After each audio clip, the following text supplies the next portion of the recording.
Hey everyone, welcome back to the District 3 podcast. My name is Irvin. I'm doing this episode by myself. Hopefully next week we'll have Migs back and we'll have Elena back and we can have an episode where we catch up because it's been a minute since we've done an episode together and I kind of miss those guys. So hopefully we'll have them here soon. Joining me today is actually a friend and also a person who's currently running for what district do they call it now? Is it District 3 still? It's District 3. You know, that's what inspired the podcast, District 3, because we live in this area. Yeah. That's the 3rd Congressional District. So running for District 3 in Congress against Steve Womack, we have with us Robb Ryerse. Robb, how are you doing today? I'm doing well. It's so great to be here talking about the stuff that matters to the people that live in this district. So thanks for having me, Irvin. Yeah, and one of the things that we were talking about is that we live pretty close to each other and we didn't even know. Well, you said you kind of had an idea, right? Yeah, but then I thought you let us borrow a venue for us to use for a meeting, and I went to go drop off the keys, and I was like, wait, this is like 5 minutes away from where I live. Yeah. I, for some reason, thought you would be a little bit further away, but we appreciate everything that you've done, you know, to support not only the movements that we have in the immigrant community, but also just in general, you support a lot of good causes in the community, and you've been very active. And you ran for office before. Can you talk a little bit about the race that you ran before, what that looked like, just so people might either that don't know you or that might remember you from that, if you can talk a little bit about that. Yeah. So when Donald Trump got elected in 2016, and then was inaugurated in 2017, I just had this like deep sense that I needed to do something. Mm-hmm. Mostly because the tribes I had always been a part of were responsible for making that happen, with 81% of white evangelicals voting for him, and him being the Republican candidate. And I had grown up in church as a white evangelical, grown up Republican, and just couldn't believe that the groups I had been a part of were responsible for this guy. And kind of long story short, I came home one day from work and my wife had listened to a podcast about this guy who was starting this group that was recruiting congressional candidates. And I walked in the door and she held her phone out at me and she said, "You've got to listen to this. You've got to do this." So I ended up having conversations with some friends about it. They ended up nominating me. And I got a call from this group called Brand New Congress that said, "Hey, would you be interested in running for Congress?" And the idea was, what if we, Brand New Congress, it was kind of a throw the bums out kind of movement. Mm-hmm. Like, there's real problems with a lot of the incumbents that exist in Washington, D.C. Congress has like a 19% approval rate and a 96% reelection rate. So nobody likes Congress, but we keep sending them back. And so Brand New Congress, the idea was, let's try to, throw the bums out. And so the strategy was, what if we recruit Democrats in deep blue districts and Republicans in bright red districts? And so I ran as a Republican against Steve Womack in the Republican primary, primarying him from the left, essentially. It was an interesting experiment that didn't work. I learned a ton through the process. Felt like we were making it up as we went along because we just had no idea what we were doing. And so now, 7 years later, Donald Trump is president again. It's like Groundhog Day, and we're like back into this. And once again, I have this deep sense of like, I've got to do something. And so once again, that means running for Congress. But this time I'm running as a Democrat, and I'm not making it up as I go along. After having run once and then spending the last 7 years working in politics, know exactly what we're doing and going to run a strong professional campaign here in this district. Can you talk more about that experience of running as a Republican the first time? Just because I know you and you don't seem like a Republican to me. Yeah. So I know that you told me that you were like raised, as a Republican, as an evangelical person. But did you like attend like the Republican like county meetings too? Like, what was that interaction like? And also people that probably know you, they're probably like, this guy doesn't seem like he's a Republican. Like, why is he running as a Republican? So can you talk more about that? Yeah. Like some of the stuff that you experienced? Sure. Yeah, I joke now that like I ran as a progressive Republican. Mm-hmm. And I joke like, do you know what it means to be a progressive Republican? Mm-hmm. It means nobody likes you. Mm-hmm. That's Yeah. like that's what it means. And which is not a great combination when you're running for office. But yeah, it was there. There's part of it that is when it comes to people's political party. There's part of it that is policy oriented, and there's part of it that's identity oriented. And there's a lot of people who, they disagree on policy things, but they have an identity that, it's really hard to change. In fact, it's part of the political work I've done over the last several years is helping people who are in the midst of a political identity crisis to, think about how to engage differently. So, like I said, it was an experiment to run, as a progressive Republican. You can go back and trace, political history and see that there were, Republicans that were very progressive, like, all the way back to Eisenhower. And I say, like, there's so many of the things that we think of as progressive issues. When you go back through history, you look at like, the last major immigration amnesty program we had, Reagan signed that into law. Richard Nixon started the Environmental Protection Agency. Eisenhower talked about the military industrial complex. You can go back and there's been lots of good things that have taken place under Republican administrations. The problem is that, as Ronald Reagan used to say, I didn't leave my party left me. And the Republican Party has so dramatically shifted and changed and become completely devoted to Donald Trump above all else that that's a real problem. And so now I've had people ask me, are you running this time as a Republican? I'm like, no, I just can't. It is the full sail shift in approach and loyalty. It's really disappointing.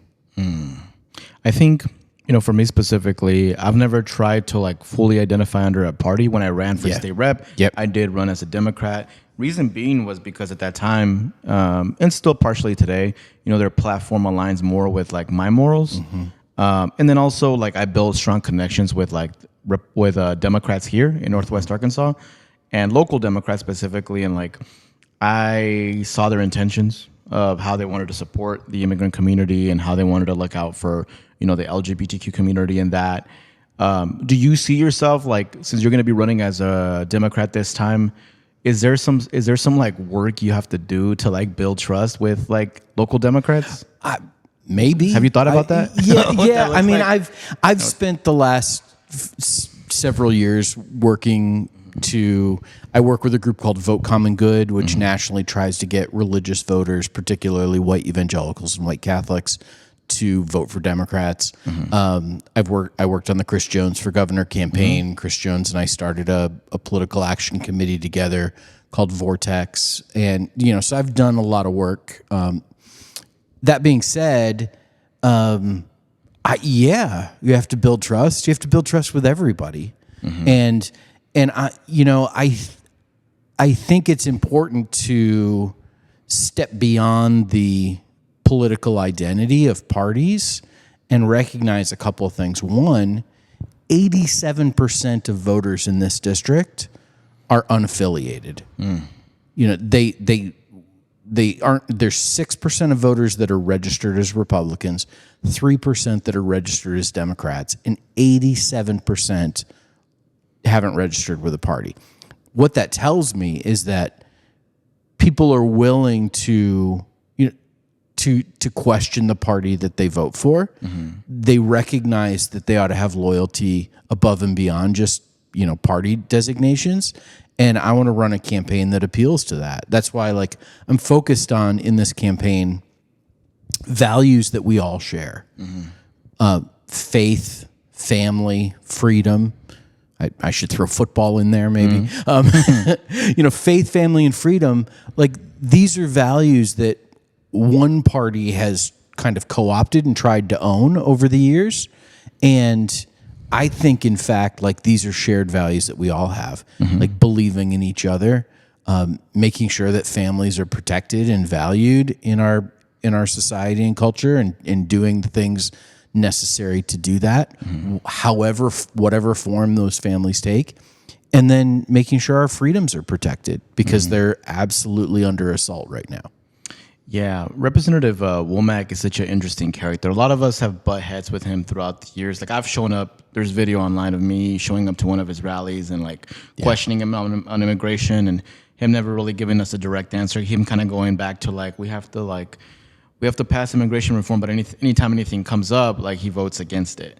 And he's a very interesting person because I mean he was mayor of Rogers for a while. And then he was one of the people that like advocated for 287G in Benton County when he was mayor of Rogers. And then he became congressman for the 3rd District. And he's been there for such a long time. It kind of feels like no one can get him out, right? What does your strategy look like to try to get him out? Because for a lot of us, we look at him and we're like, man, he's going to be there until he wants to be, unless a campaign is developed where there's hard work, where there's a strong team, where there's a good social media strategy as well. What thought have you put into that? Yeah. Oh, tons of thought. But you're right. He is an interesting person. He's interesting to me because he doesn't strike me as he votes the way Donald Trump wants him to vote. But I don't think he thinks of himself as like a MAGA guy. I don't think so either, because that's one of the things that confuses me, right? Yes. Which I don't like this about him, the fact that like privately he has helped out like some immigrants with different situations, specifically some undocumented immigrants. Sometimes he's helped out, whether it being with a letter, with the call, like he's done that. But publicly, right, he doesn't seem to want to show that side. He wants to show like, I'm voting red. I'm gonna make sure that like there is no pathway for residency or citizenship for undocumented immigrants. Doesn't support these kind of bills that come up, and I don't like that. I don't like what feels to me like fakeness, and what feels to me like he just wants to continue getting voted in, and he knows that he has to walk a line, because right now the majority of folks that vote in this election, I mean in this race specifically, they don't identify as Republican or Democrat, but they tend to vote, to the right. Yeah. And I don't know why that hasn't changed yet. Is it lack of voter registration? Is it lack of enthusiasm for a candidate? Like what do you think that problem is? Yeah. It's really interesting. Like this district should be more purple than it is. And I think Rogers, Springdale, a lot of Latinos, immigrants. Rogers, Benville's getting a lot of immigrants too because of Walmart. Like it doesn't make sense to me. Right. So I think voter registration is part of it. I think that plays a role. I think having candidates that talk about the things that matter to people, like that makes a difference. We saw recently in New York that like New York City is that like people get excited when there's a candidate who's talking about the issues that really matter to them. That isn't just playing a political game, but like, it's like, no, wait a minute. Prices are too high. The economy is not as strong as it needs to be.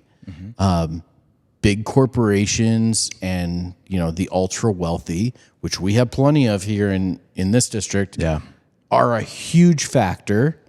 And we're making life more difficult for working families, not easier.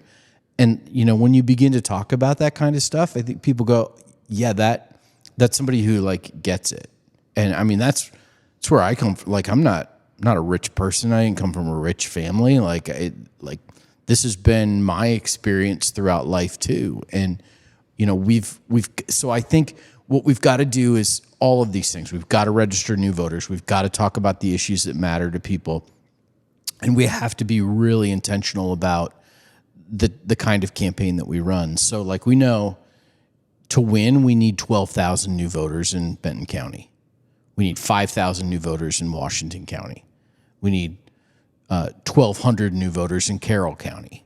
we begin, like, we know if we're going to win, this is what we've got to do. So how do we find those people? How do we connect with them? How do we invite them into this process? And what is your platform looking like so far? Because I know that, I mean, you've ran before, so you have to have a certain idea of like maybe the things that you stand for.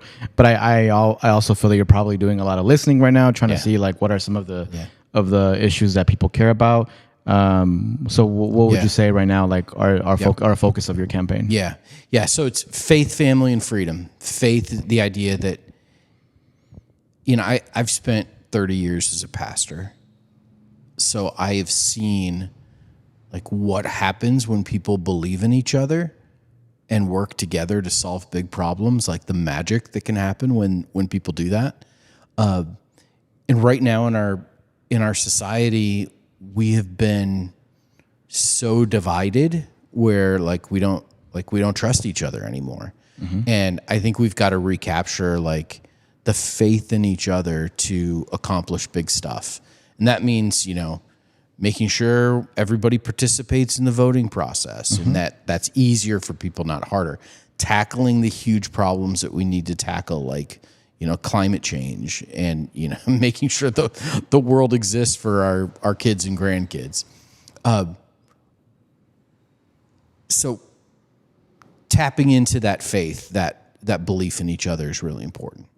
Families are really important. Families take all sorts of different shapes and forms. My family doesn't look like other people's families, and every, there's no such thing as like a traditional family. Like everybody's family is, some kind of patchwork. That's what my family is.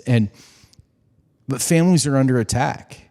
They're under attack through, the one big beautiful bill that was just passed that is going to make life harder for families economically. It makes getting the child tax credit more difficult.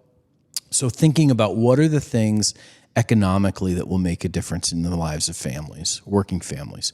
So tax cuts for working families, the middle class, not for billionaires, making sure the corporations pay their fair share, making sure that families are protected and not ripped apart by ICE agents, who ship people off and tear families apart that way. Like so many different things. And then when it comes to freedom, making sure that we have the opportunity to make choices about our lives and have the freedom to do that. So, freedom to make choice about your body and how you're going to live your life.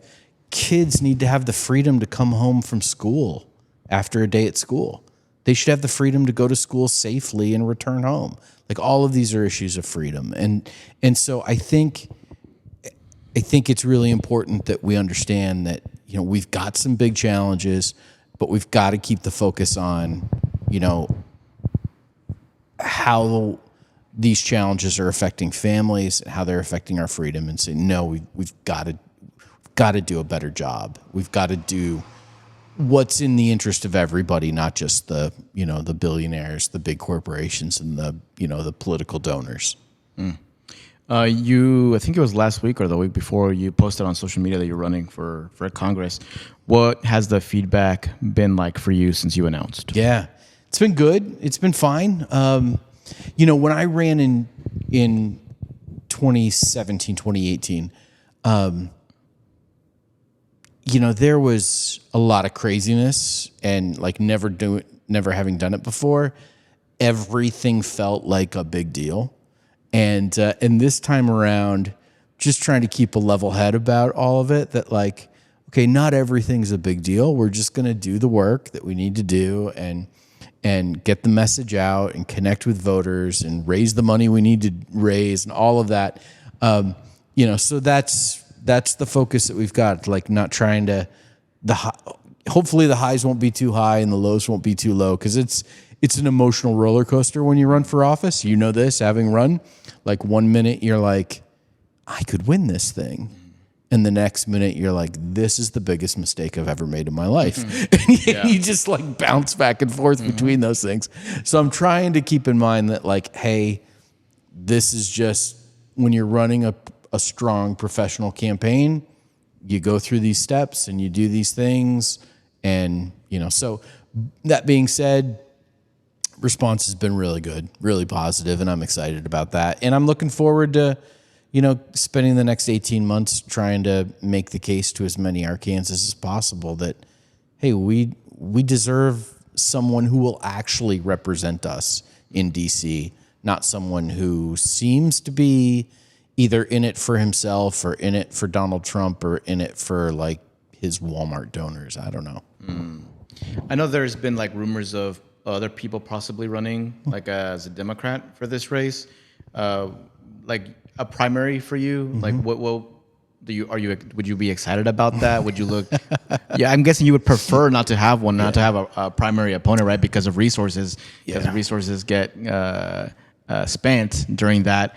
But I feel like there is a possibility that you'll have a primary in the Democratic Party. How does that make you feel? Just thinking about that. I believe that people deserve choices. That's what democracy is.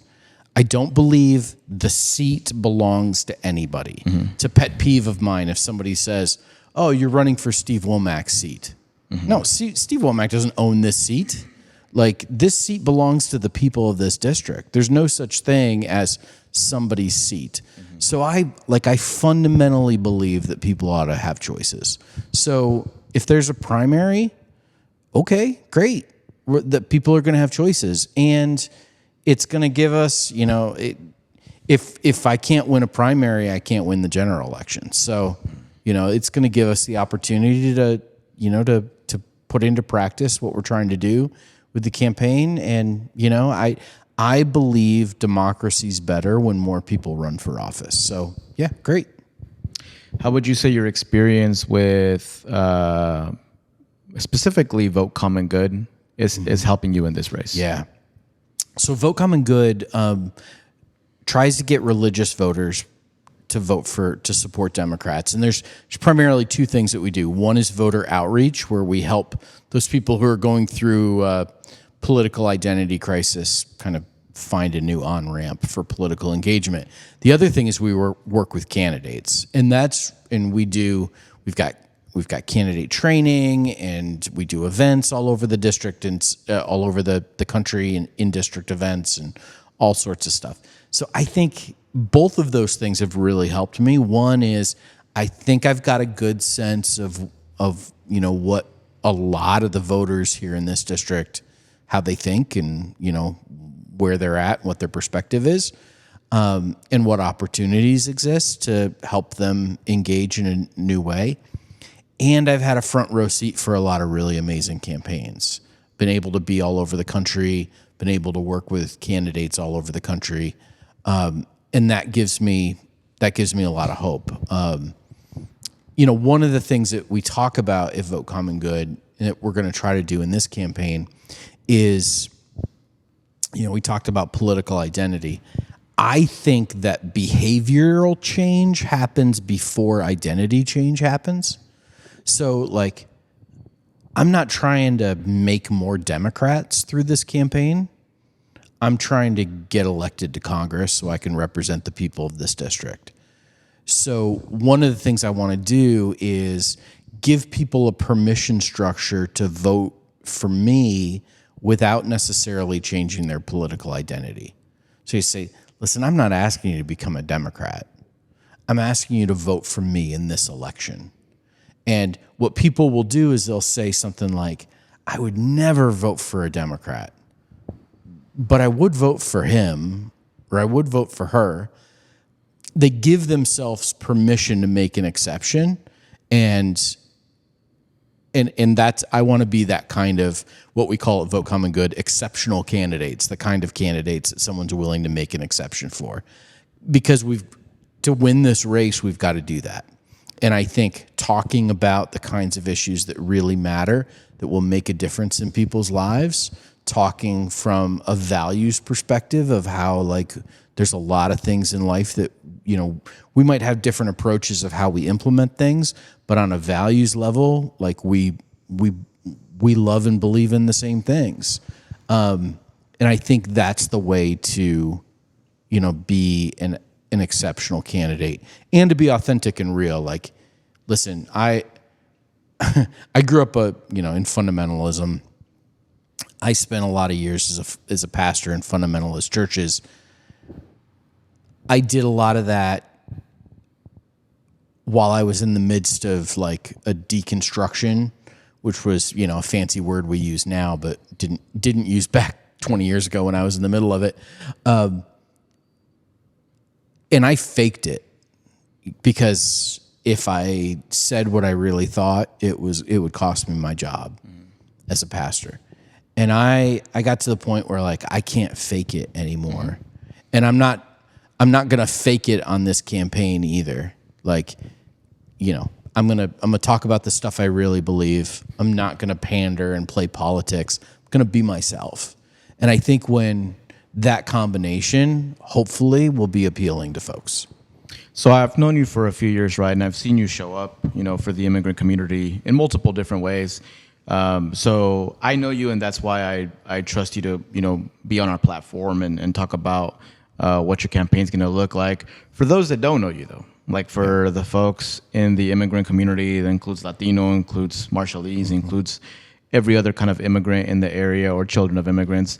How do you start working in those communities? Like, what would be your approach to like reach out to folks in those communities and get them, to trust you also as someone that they should vote for? Yeah. Yeah, absolutely. It's building relationships. It's listening, hearing people's stories,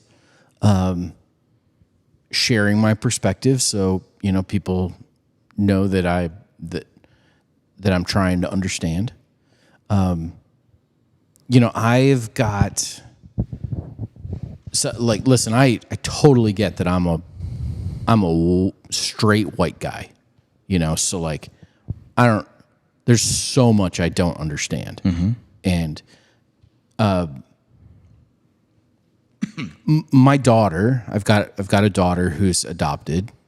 That she came into our family as a foster child when we lived in Michigan. She was 3.5 months. Her birth father was a migrant worker who's undocumented.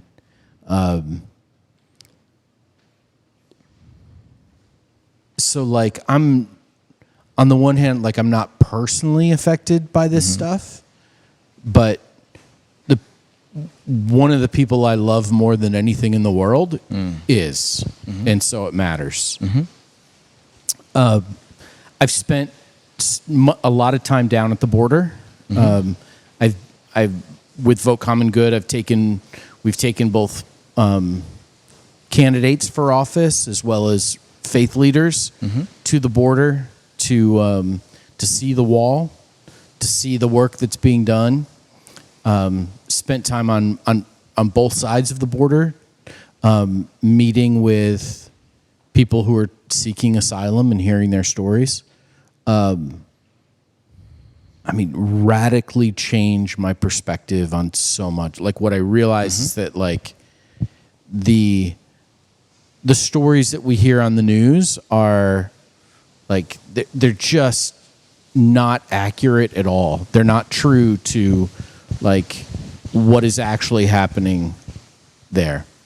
I say all this to say like the situation that immigrants are facing right now, members of our community who have joined from other places in the world, like it's really important and it's a crisis moment. And I want to be the kind of candidate who says, listen, number one, I care.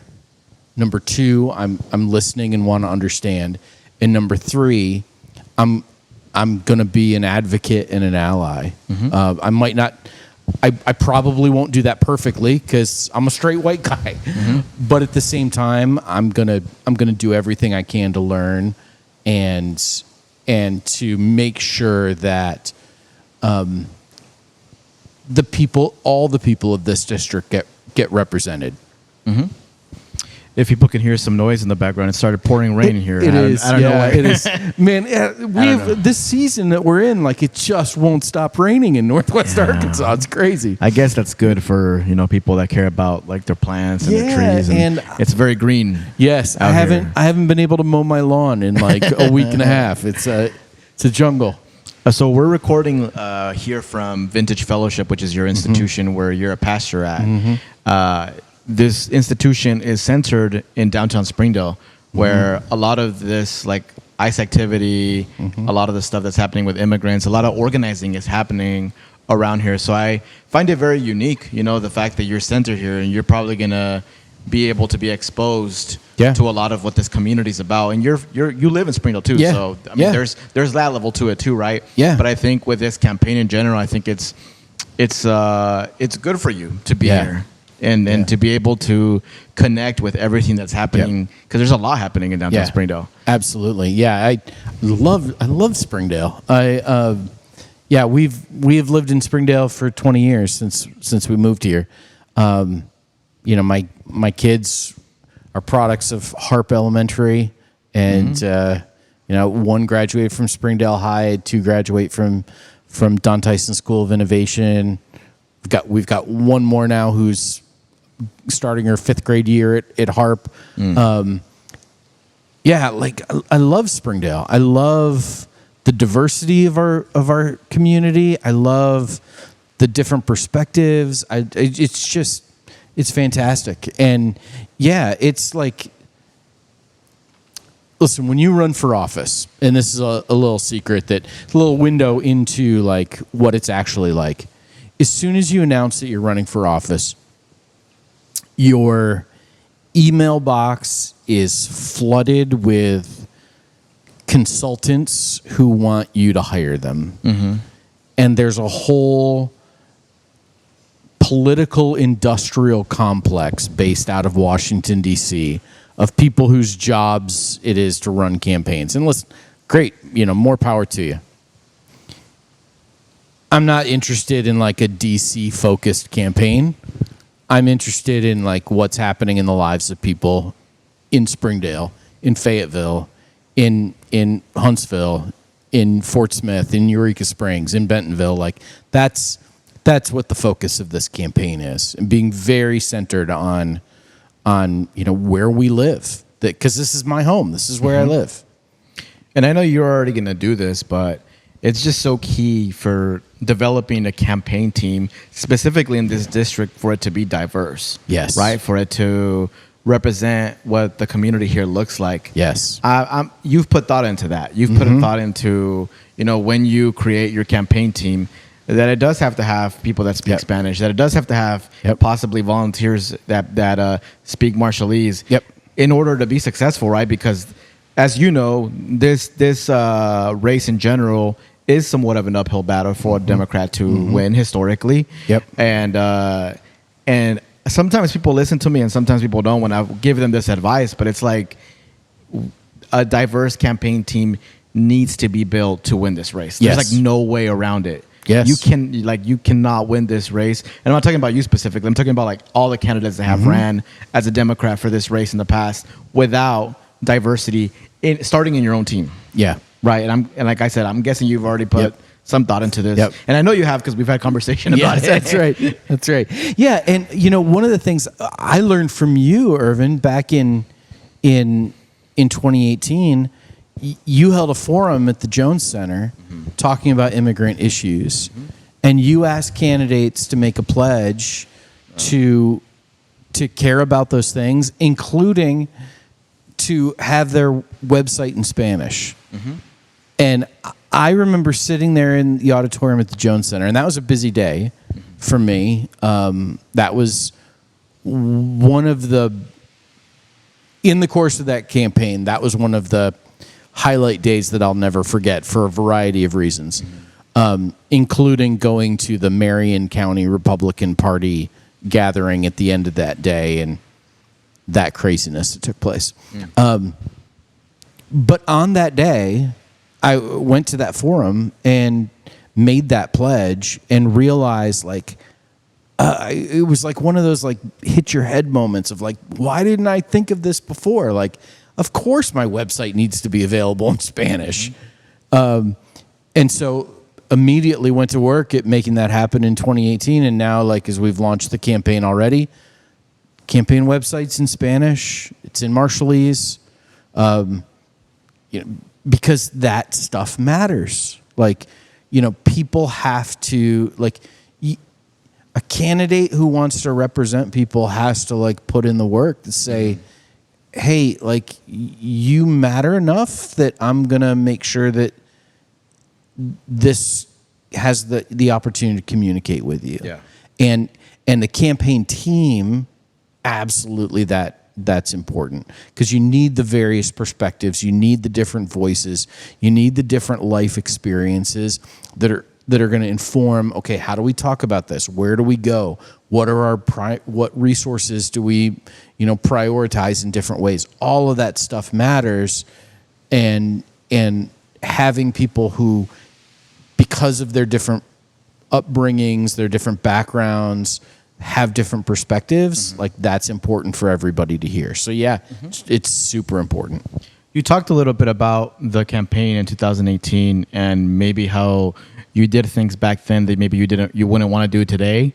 What are some of the biggest lessons for you from that campaign, where you're like, you don't have to go in specifics at like maybe what you didn't like from 2018, Sure, but maybe talk about like now what are some of the biggest changes that you've made from that from that point. Yeah, I'm really proud of what we did in 2018, but I also, and I say this not as a criticism, but I also recognize that it was an amateur campaign. We were amateurs.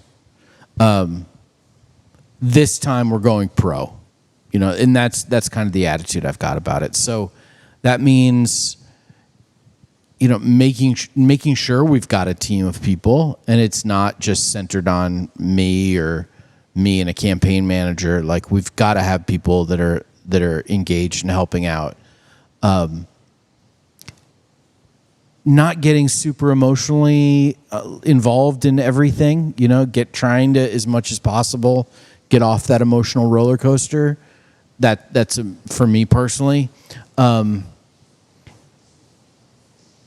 We've got to raise money, which I hate about politics, quite frankly. I think money in politics is maybe the biggest problem we have in the country. Like, if we were going to fix, if I had a magic wand to wave to fix one thing, it might very well be money in politics, because everything else is a symptom of that disease.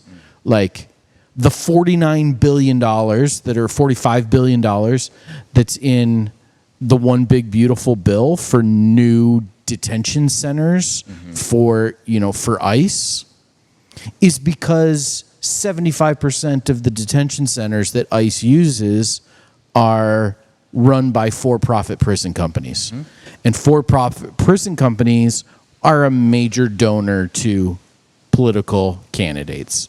So you look at, like, healthcare, the drug prices, like, everything on down the line, like, it all comes back to campaign finance, like how we fund elections. So I went on this little rant because I got to raise money. I spend time on the phone, hours on the phone, like, asking people for money. It is, I recognize it's part of the job, and it's something that, like, we've got to do, and we've got to do professionally. But I'm hoping the whole time that we can win by these rules and then change the rules of the game, because it's not a level playing field. It's not fair. It's not good for people that we fund campaigns the way we do. Yeah. I also feel like there's a lot of candidates that run nowadays, and besides the money part, they focus so much on, like, talking about Trump and talking about, what's happening on other parts of the country. And I feel like people nowadays want you to kind of tell them, hey, like, how are you going to help me? Yeah. And I've been seeing that mistake happen a lot with a lot of candidates that end up losing. Yeah. Because they're so focused on, like, I'm gonna talk about what Trump is doing, which you have to talk about it to some extent, right? Yeah. But I feel like in order to get to people, like kind of like what the candidate in New York did, right? You saw that forum where they were asking folks like, so what trip do you want to do? And a lot of the candidates were like, oh, I'm going to go to Israel for the 4th time. And he was like, I'm going to stay here. Like my people need me here. I need to focus on my people. So I think a lot of that people relate to and want to hear like, hey, how are you going to help me? I'm the one struggling right now here in Northwest Arkansas. How do you plan to do that? How do you plan to... I saw that you've been kind of going more on social media, posting videos, talking about that. But have you put thought into that? Of like, it's interesting because I think there's like that old adage that like all politics is local. Mm-hmm. I'm not sure that's the case anymore. And I think one of the things that we've seen is the nationalization of our politics, that like the issues that people say matter to them the most are the ones that are being driven by, by what's happening nationally. What's also interesting is that people often will vote differently than what they say they're going to, or there's like, people are complex, and so I think there needs to be a balance in both talking about, hey, here's what's happening nationally. We're not going to like stick our heads in the sand about it, but at the same time, let's always bring this back to what difference does it make in people's lives. Like I talk about, the one big beautiful bill as an example. That's, something that's happened nationally, happened in Washington, D.C., was something Trump wanted and pushed for. And it's going to have a dramatic effect on people's lives here in Northwest Arkansas. Yeah. Like, there are families who are going to have less money because of that bill. There are families, there's immigrant families who are going to live with greater fear because of the detention centers that are being built. There are seniors who are going to lose their Medicaid coverage because of that bill. Like, there are farmers who aren't going to be able to sell their crops because of that bill. So I think kind of recognizing that, man, I wish what happened in D.C. stays in D.C., but it doesn't. It affects the lives of people that live in this district, and so we've got to talk about that. What would you say personally, like in regards to things that Steve Womack has supported that maybe you've seen that you disagree with? What are some things that come to mind for you? Well, I mean, the one big beautiful bill is like I just today posted a video about him celebrating that bill. And the impact it's going to have on people's lives and how miserable it is. So that's one thing. Steve Womack loves to... He's been chairman of the Budget Committee. He's now on the Appropriations Committee. And if people don't know, the Appropriations Committee is the committee that makes sure the money that has been budgeted is being spent. It's fun. Okay, we're budgeting this money, and then we have to have people who appropriate it. It's just because DC makes everything super complicated. So Steve Womack's on the Appropriations Committee. So he's always talking about budgets and balanced budgets and deficits and all of this stuff. And when it's time to like build more bombs, he's willing to spend that money. Like, got that military mindset. Yeah, like why are bombs more important than moms? I don't know. That's cheesy. I don't know. I mean, you're a dad, Rob. So that kind of moms, not bombs. Yeah. Like there's there. I see where you're going with this. This is coming to social media at some point.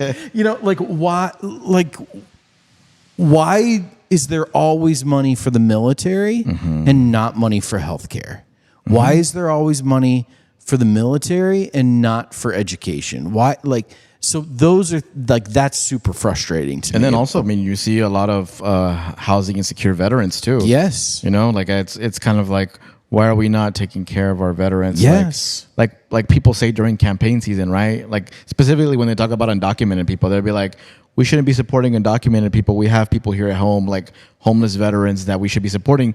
But then there's a lot of housing insecure veterans that are not getting the care that they need or the follow-up, you know, after they serve. Yep. See, I think that budgets, and the one big beautiful bill is federal budget. I think budgets are moral documents that tell us what we value. They reflect our values. And the thing that I really hate about the one big beautiful bill is that it says, you know what we value as a country are billionaires and big corporations and the military and ICE. And what we don't value is people who need medical care, veterans, because the VA is being cut through this, families that need food assistance through SNAP. It's not a question of whether or not we have enough money. We have enough money. It's a matter of how we spend it, and I think we ought to spend it in a way that reflects values that I think most of us as Arkansans have, that I don't trust the Republicans in D.C. to reflect those values very well. Clearly, they haven't. Mm-hmm. Have you, because there's probably, well, there is already kind of folks that are interested in running for Congress in Arkansas and other parts of the country. Have you had the opportunity to connect with any of those individuals yet? Yeah. You have? Yeah. I spend, through my work with Vote Common Good, I've been the political director of Vote Common Good, which I manage our relationships with candidates all over the country. Spend a lot of time talking to candidates. Are the thought process pretty similar to like kind of like what you have in mind for running in Northwest Arkansas, which what they're thinking about in other areas of the state, or is it just way different kind of? Yeah, there's some variety. I know there's some folks that have announced that they're running around in different parts of the state that I would have a very different approach from. And then there's some that haven't announced yet that are going to, that I think people are going to be excited about. And like, there's going to be, there's a lot of similar, well, it won't be exactly the same, but there's a lot of similar approaches, and a real kinship. I have tried to think about who are the kind, like, who would I want to be like as a representative, and then looking at the campaigns that were run and by those people and trying to think about, okay, what can I learn from that? And obviously, like you can't replicate something that happened in, New York or California here necessarily here in Arkansas, but there are things that you can learn, and I'm trying to learn from, some people that I really respect and love. Do you already have a social media for the campaign already, or like a website? Yep, website is robbforcongress.com. It's ROBB, robbforcongress.com. And people can find my social media. It's mostly it's Robb Ryerse. It's ROBBRYERSE. Or if you can't remember that, just go to Robb for Congress and you can get links to Instagram and Facebook and X and Blue Sky and you're YouTube. probably going to have to create a TikTok too, right? I have created it. I haven't used it yet. Oh, you're going to have to. I know. I feel I'm too old for this. I'm too old for free advertisement. I know. Like if I were to run for anything actually right now, it's like TikTok. One good TikTok will make you viral, and then that viral once people follow you, that can lead to donations and it can lead to other support, Yes. I know you thought about this. I know. I'm just a dad, I'm just like TikTok feels like It feels scary. Like Reddit, like when I ran in 2018, I did a couple of Ask Me Anythings on Reddit. That's scarier though. I was terrified of Reddit. Asking on Reddit is scarier. Yeah. Because it's like more uber anonymous. Than anything. But I feel the same way about TikTok. It's just like, this feels scary to me. maybe some of the young people that will come onto the campaign I can have help you. I have to get my 21-year-old daughter to run my nowadays TikTok. you don't really gotta do the dances anymore. Now it's just more about like go on there, talk about. I've got a friend that like TikTok is his educational platform. Like it's where like he tells me, he's like, Rob, I learned so much on TikTok. Yeah. I'm like, maybe I need to get into this. That's where the young people are learning about TikTok account coming. It's been created. TikTok content coming. Okie dokie. Yeah, because that's where the young people, like, they've learned about, like, what's happening with immigration, about Palestine and everything. So it's definitely a tool that, like, needs to be used by every candidate, right? Unless, of course, unless you have a race where, like, for sure you're going to win. Yeah. Like, TikTok is just such an important tool. So I'm if there's any TikTok masters out there who are interested in helping out an old white dad on TikTok, holler at me. There we go. I need the help. There we go. Well, any other final message, Rob, that you'd like to let folks know that maybe are on the fence of like not knowing who they're going to support in this next congressional race in District 3? Any final words that you want to leave them with? It's real early in the process, and people might feel like the game hasn't started yet. Like this is way too early. And I get that because there's like a certain amount of fatigue that sets in with politics. Oh yeah, and for those that don't know, when would be the election day? Yeah, for your race. The primary is the first Tuesday in March, and then the general election will be the first Tuesday in November of 2026. So we're still like a year and a half away. But the game's already started. Like this is the first quarter. This is the first period. This is the first inning. And what happens now matters as much as what happens in the last few seconds of the game. So I would encourage people that listen. I know it's tiring. I know it's exhausting, but there's so much at stake. We've got to be engaged and be engaged now in whatever way that makes sense for you. Like be engaged now because we need everybody on the field. Like we've got to win this, and it deeply matters. And it's not just about what happens in November of 2026. It's what happens this summer of 2025. And so there's so much work to do. Let's get to work. Well, thank you, Rob, for making the time to be here. We'll probably have you again at some time in this campaign, which is still a year and a half away from elections. So we got a long, road. But I mean, for this kind of race, you do need a good heads up, right? You do need to kind of get the ball rolling early on. But we appreciate everything that you've done to show up for people in this community, and excited about your race. And for everybody that wants to learn more about Rob, go to his website, follow him on social media. But thank you for making the time to be here. Thank you so much. And for everybody listening, that was the end of the episode this week with congressional candidate for District 3, Robb Ryerse. Thank you all for tuning in. Like I said, hopefully in the next episode we have Elena and Miguel back. But for the meantime, this is Irvin signing off.